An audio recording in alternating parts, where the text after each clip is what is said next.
Bonjour, mon nom c'est Valérie Champagne, je suis la fondatrice de l'entreprise L'Essentiel des Champs. Je suis technologiste de laboratoire aussi et je suis aromathérapeute. Donc je vais vous montrer aujourd'hui comment faire un gel désinfectant avec alcool. OK?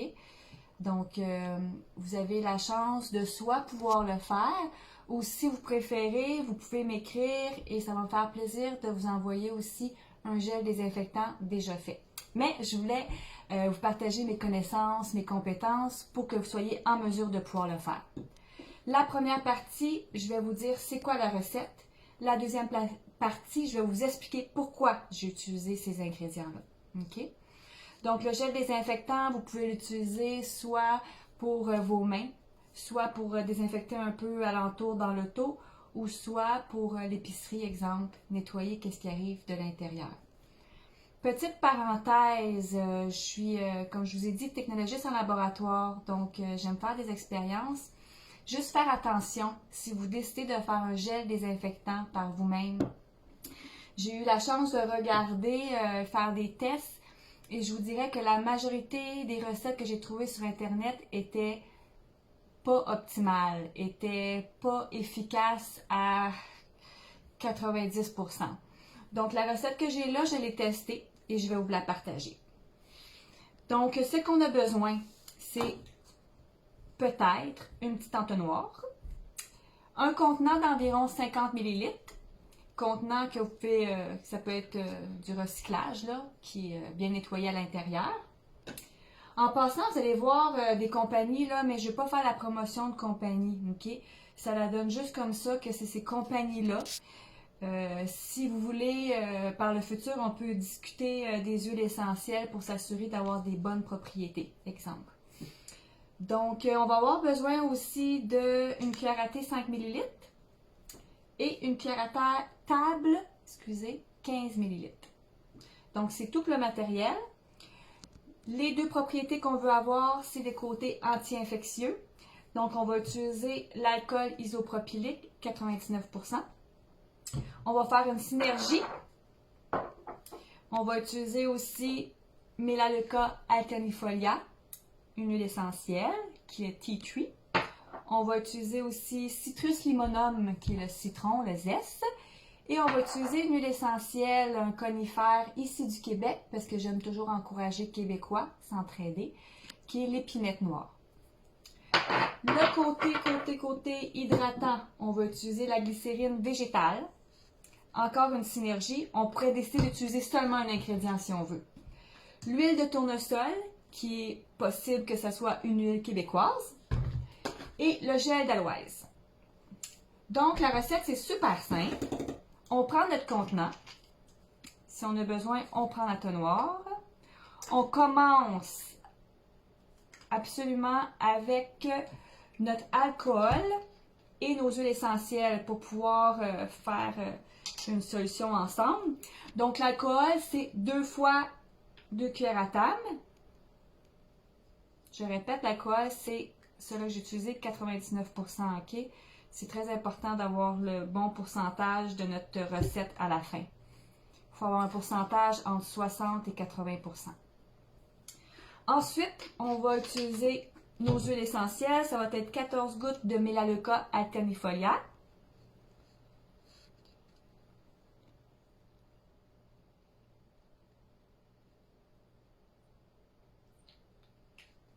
Euh, 14 gouttes de citron.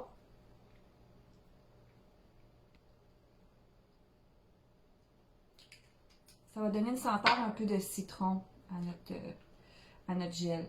Et 5 gouttes d'épinette noire. Donc, le côté anti-infectieux, il est fait. Donc, on peut brasser le tout. La solution finale, elle va être un peu liquide, mais je voulais m'assurer que ça ne soit pas trop dispendieux et que ce soit efficace. Donc, le côté pourcentage d'alcool, vu qu'il est élevé, ça fait en sorte que notre mixture est pareil assez liquide à la fin.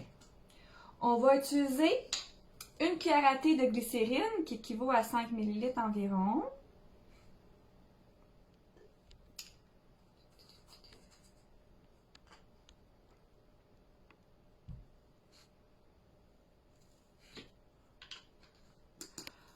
On va utiliser 2 cuillères à thé qui équivaut à 10 ml de gel d'aloès.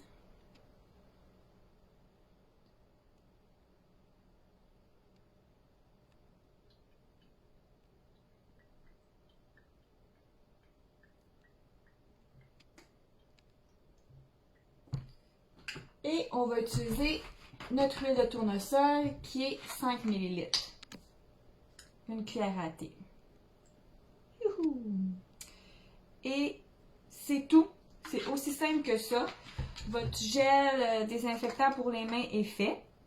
On a juste après à le brasser. Et le tout est joué.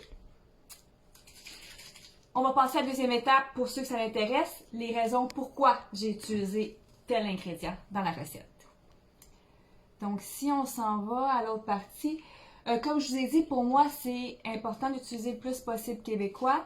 Une parenthèse peut-être avec les huiles essentielles québécoises, soit les fabricants ou soit les distributeurs. J'adore beaucoup une Aroma ou Alixir ou De Fleur à Sens, qui sont des compagnies québécoises que je pense que c'est intéressant d'encourager. Il y en a d'autres. Si vous avez des idées, je suis prête à en partager puis je suis prête à vous écouter.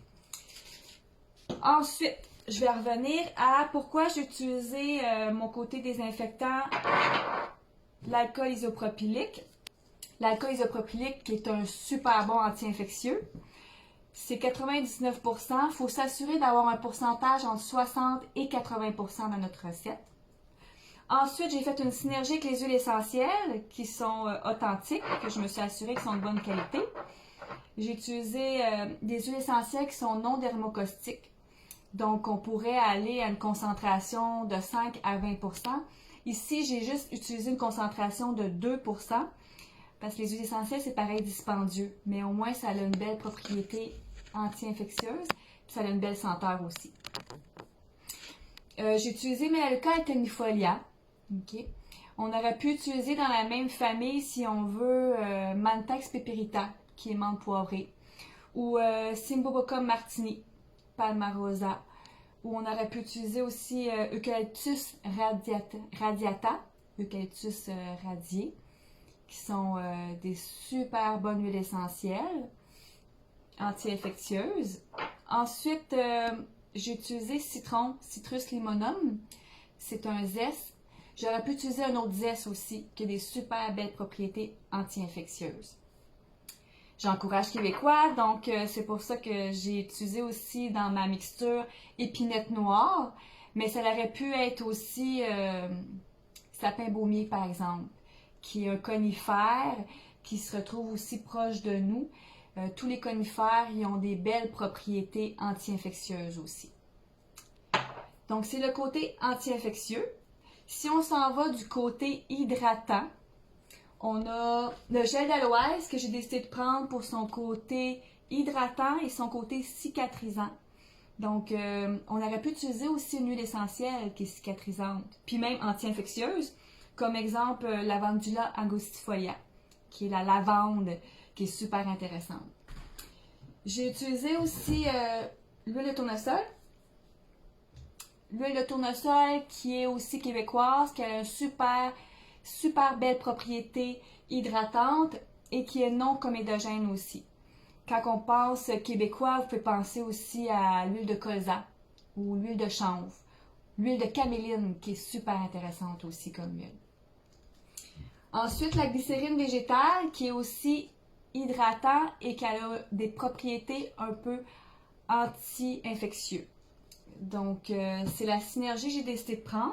Vous auriez pu décider d'en prendre juste une, ça aurait été correct aussi. Donc, le côté propriété hydratant et propriété anti-infectieux. Donc, c'est la raison pourquoi ma recette a été confectionnée comme ça. J'espère que ça vous a aidé. Et gênez-vous pas si vous avez des questions, des interrogations ou même me challenger. Merci. Au revoir.